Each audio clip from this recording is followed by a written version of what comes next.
So H2O Midstream, which is the company that I lead, was formed on the premise and understanding that there's been a fundamental and radical shift in the economics of water associated with oil and gas. And there are three fundamental reasons why we've seen this happen. The first is just, if you look at the chart on the right, which talks about the amount of water that's produced with a barrel of oil, on average through the United States, there are about 6 barrels of water for every barrel of oil. So earlier today we talked about, and you all are aware of, the tremendous exponential growth in oil and gas production. Multiply that by 6, and you have a sense how the water market has grown.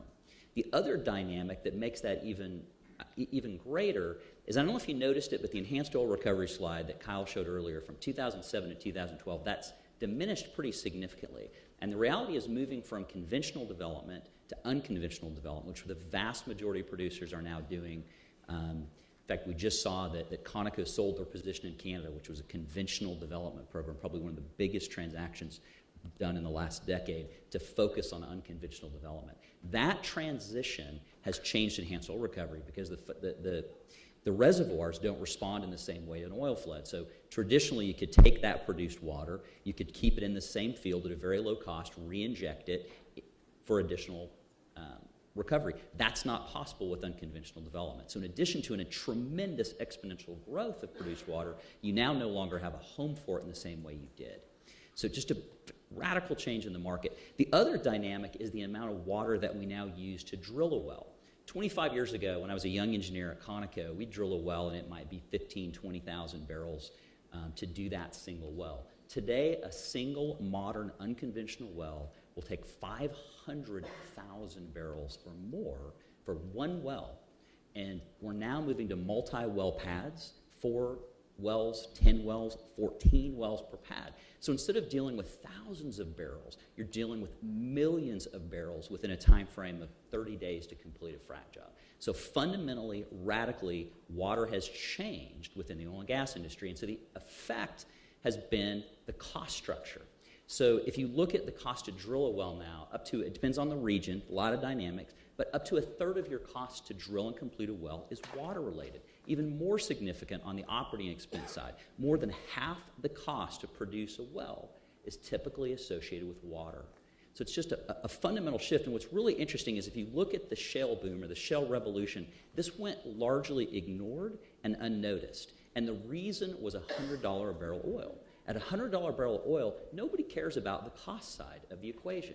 Things are booming. It's focused on revenue. It's speed of market. What do we need to do to extract more hydrocarbons? And so through the early stages, no one really cared.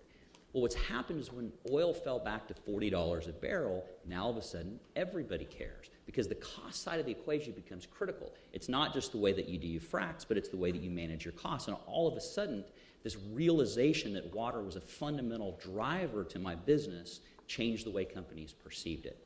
So what really we're seeing now, and again, the creation of our company was a paradigm shift that occurred and is occurring now in the oil and gas industry, where water's not just looked at as a waste that's almost ignored, but as a critical commodity and component of the business. And the way I would think about this in our personal lives, when you get your water and sewer bill, how much do you think about it? Does anybody even know what it is?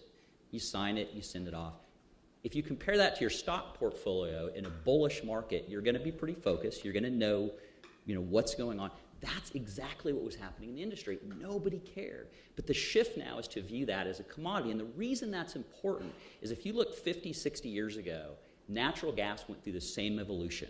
We talked about the oil market and gas being a byproduct and a waste. We flared that gas so we could get to oil production. It wasn't until the evolution of the market, the use of natural gas for power generation, for home heating, coupled with the technology to compress it, the transportation infrastructure to get it to market, even the cryogenic gas processing to extract ethane for ethylene production and propane for home heating in rural areas, that completely radically changed. That's what we're seeing in market. So when I talk about water today, I tend to talk about it as a commodity, and I think what Kyle put up here is the value chain for water, which looks remarkably similar to what we see for gas. And we think about a commodity, you tend to think about the supply and demand, but it's also critical is the development of the infrastructure. So again, what allowed the market in gas to develop was the pipeline infrastructure we built. Think about the storage, the salt dome storage we have for gas today. Those are critical components that we're seeing in water as well. And so the first example I would give to that would be the Marcellus, the Northeast United States. What's really fascinating about what happened there is that Pennsylvania did not allow disposal. So fundamentally, it said we're not going to allow disposal in the state. So when water began to be used and produced, the only option the state had was to move it to Ohio. And because of the terrain, because if anyone's operated, it's not a very oil and gas friendly environment for pipelines, the only option was to truck that water, in some cases 10 hours, to Ohio. So it's $10 to $15 a barrel to deal with that water. So it forced the industry to start reusing water, or to want to reuse water in the state. And today, even though on a national scale it's less than 1%, the reuse rate for water in Pennsylvania is close to 90%. And the technological breakthrough that occurred wasn't in the black box, wasn't in advanced treatment technology in some ways because of the complexity. The technology breakthrough was from the producers, and more specifically the service companies that fracked the wells, that said we no longer need pristinely clear water. I had the COO of a major producer in the Northeast tell me that 5 years ago we had to have drinking water to frack with. Today we can frack with peanut butter. And so that shift to essentially being able to use water without advanced treatment. I haven't tried that Yeah, yet. yeah, you could try. There were some other things he mentioned, but that was the one. That shift allowed reuse to be economically viable within the Marcellus market. So the other example is in the Permian Basin, so the hot market today. So if you look within the value chain, disposal is much more readily available. It's not always close. So the huge shift that's happening in the Permian is moving off of trucks, which were very efficient, into pipelines. You're seeing hundreds of millions, billions of dollars being put into pipeline infrastructure to move water in places like Texas and Oklahoma. In fact, that's where we spend a lot of our time, is building pipelines for producers to move that water.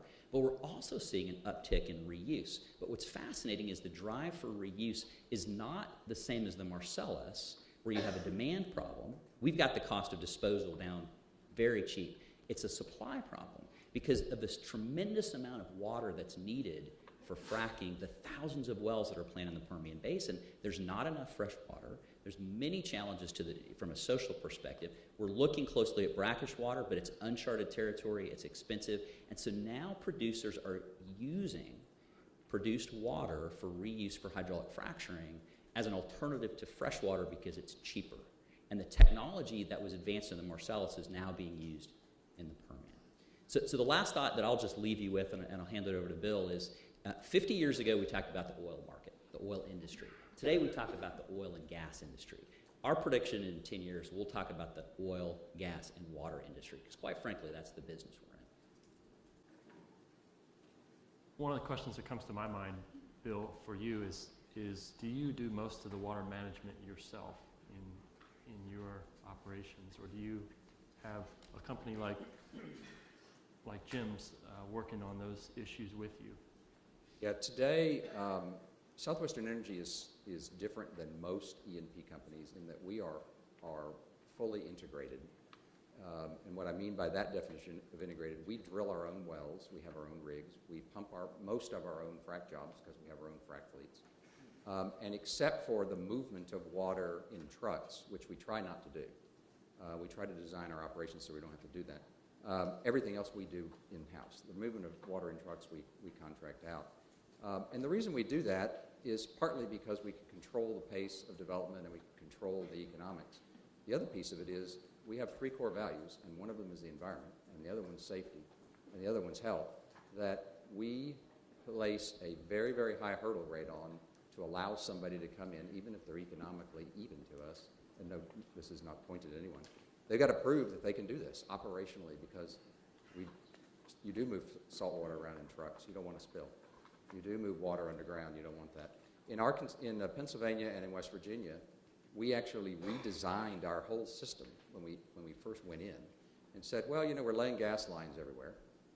Why don't we just throw a piece of poly pipe, big, in with that gas line in the ditch, and let's move all of our water underground. then we don't have to haul any water on the roads, and then we don't have to repair those roads because we get made to do that.